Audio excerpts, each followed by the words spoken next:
Sejarah hitam kaum Wahabi. Sejarah NU adalah sejarah perlawanan terhadap kaum Wahabi. Jam'iyah Nahdlatul Ulama didirikan atas dasar perlawanan terhadap dua kutub ekstrim pemahaman agama dalam Islam, yaitu kubu ekstrim kanan yang diwakili kaum Wahabi di Saudi Arabia dan ekstrim kiri yang sekuler diwakili oleh Kemal Atatürk di Turki saat itu. Tidak mengherankan jika kelahiran Nahdlatul Ulama di tahun 1926 Masehi sejatinya merupakan simbol perlawanan terhadap dua kutub ekstrim tersebut. Kali ini kita akan bahas kutub ekstrim yang pertama, yaitu Wahabi. Sejarah kelamnya di masa lampau, belum pada doktrin-doktrin, tokoh-tokohnya, atau juga yang lainnya. Saya berharap bahwa fakta sejarah ini akan dapat kita gunakan untuk memprediksi kehidupan sosial keagamaan kita di masa-masa yang akan datang. Karena bagaimanapun juga, apa yang dilakukan oleh kaum Wahabi saat itu merupakan goresan noda hitam. Goresan noda hitam inilah yang kini mengubah wajah Islam yang sejatinya pro-damai menjadi sangat keras dan mengubah Islam yang semula ramah menjadi penuh amarah. Kaum Wahabi adalah sebuah sekte Islam yang kaku dan keras serta menjadi pengikut Muhammad ibnu Abdul Wahab. Ayahnya, Abdul Wahab, adalah seorang hakim Uyainah, pengikut Ahmad ibnu Hanbal. Ibnu Abdul Wahab sendiri lahir pada tahun 1703 Masehi di Uyainah, masuk daerah Najd yang menjadi belahan timur kerajaan Saudi Arabia sekarang. Dalam perjalanan sejarahnya, Abdul Wahab sang ayah harus diberhentikan dari jabatan hakim dan dikeluarkan dari Uyainah pada tahun 1726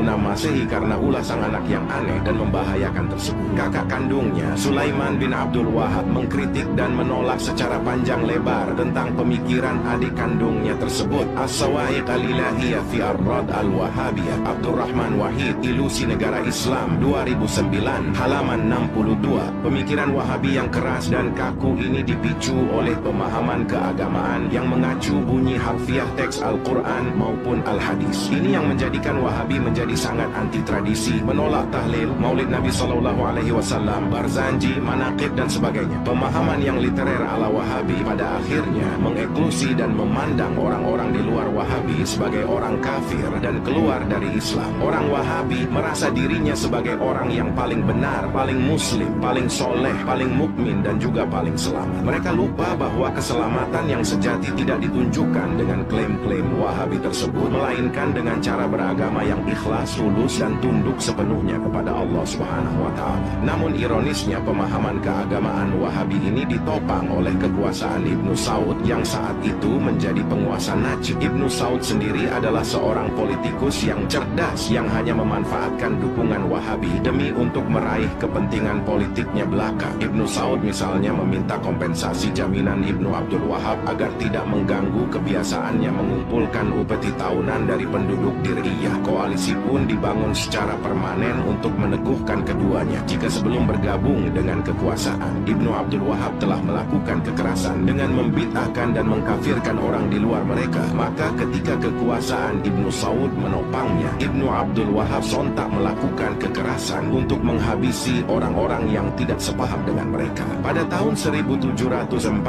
Masehi, koalisi Ibnu Abdul Wahab dan Ibnu Saud memproklamirkan jihad melawan siapapun yang berbeda pemahaman tauhid dengan mereka. Mereka tak segan-segan menyerang yang tidak sepaham dengannya dengan tuduhan syirik, murtad, dan kafir. Setiap muslim yang tidak sepaham dengan mereka dianggap murtad. Oleh karenanya, boleh dan bahkan wajib diperangi. Sementara, predikat muslim menurut Wahabi hanya merujuk secara eksklusif pada pengikut Wahabi sebagaimana dijelaskan dalam kitab Unwan Al-Majd fi Tarikh An-Najd. Pada tahun 1802 Masehi, Wahabi menyerang Karbala dan membunuh mayoritas penduduknya yang mereka temui baik di pasar maupun di rumah, termasuk anak-anak dan wanita. Tak lama kemudian, pada tahun 1805 Masehi, Wahabi merebut kota Madinah. 1 tahun berikutnya, Wahabi pun menguasai kota Mekah. Di dua kota ini, Wahabi mendudukinya selama 6 tahun setengah. Para ulama dipaksa sumpah setia dalam todongan senjata. Pembantaian demi pembantaian pun dimulai. Wahabi pun melakukan penghancuran besar-besaran terhadap bangunan bersejarah dan kuburan, pembakaran buku-buku selain Al-Quran dan Al-Hadis, pembacaan puisi barzanji, pembacaan beberapa mau'izah hasanah sebelum khutbah Jumat, larangan memiliki rokok dan menghisapnya, bahkan sempat mengharamkan kopi. Tercatat dalam sejarah, Wahabi selalu menggunakan jalan kekerasan baik secara doktrinal, kultural maupun sosial. Misalnya, dalam penaklukan Jazirah Arab hingga tahun 1920-an, lebih dari 400.000 umat Islam telah dibunuh dan dieksekusi secara publik, termasuk anak-anak dan wanita. Hamid Algar, Wahhabism, A Critical Essay, halaman 42. Ketika berkuasa di Hijaz, Wahhabi menyembelih Syekh Abdullah Zawawi, guru para ulama mazhab Syafi'i, meskipun umur beliau sudah 90 tahun. M. Idrus Romli, Buku Pintar, Berdebat dengan Wahhabi, 2010, halaman 27. Di samping itu, kekayaan dan para wanita di daerah yang ditaklukkan Wahhabi seringkali dibawa mereka sebagai harta rampasan perang. Di sini, setidaknya kita melihat dua hal tipologi Wahhabi yang senantiasa memaksakan kehendak pemikirannya. Pertama, ketika belum memiliki kekuatan fisik dan militer, Wahhabi melakukan kekerasan secara doktrinal, intelektual, dan psikologis dengan menyerang siapapun yang berbeda dengan mereka sebagai murtad, musyrik, dan kafir. Kedua, setelah mereka memiliki kekuatan fisik dan militer, tuduhan-tuduhan tersebut dilanjutkan dengan kekerasan fisik dengan cara amputasi, pemukulan, dan bahkan pembunuhan. Ironisnya, Wahhabi ini menyebut apa yang dilakukannya sebagai dakwah dan amar ma'ruf nahi mungkar yang menjadi intisari ajaran Islam. Membanjirnya buku-buku Wahhabi di toko buku Gramedia, Togamas, dan sebagainya akhir-akhir ini. Pikir saya adalah merupakan teror dan jalan kekerasan yang ditempuh kaum Wahhabi secara doktrinal, intelektual, sekaligus psikologis terhadap umat Islam di Indonesia. Wahhabi Indonesia yang merasa masih lemah saat ini menilai bahwa cara efektif yang bisa dilakukan adalah dengan membid'ahkan, memurtadkan, memusyrikkan, dan mengkafirkan orang yang berada di luar mereka. Jumlah mereka yang minoritas hanya memungkinkan mereka untuk melakukan jalan tersebut di tengah-tengah keran demokrasi yang dibuka lebar-lebar untuk mereka. Saya yakin, seyakin-yakinnya, jika suatu saat nanti kaum Wahhabi di negeri ini memiliki kekuasaan yang berlebih dan kekuatan militer di negeri ini, mereka akan menggunakan cara-cara kekerasan dengan pembantaian dan pembunuhan terhadap sesama muslim yang tidak satu paham dengan mereka. Jika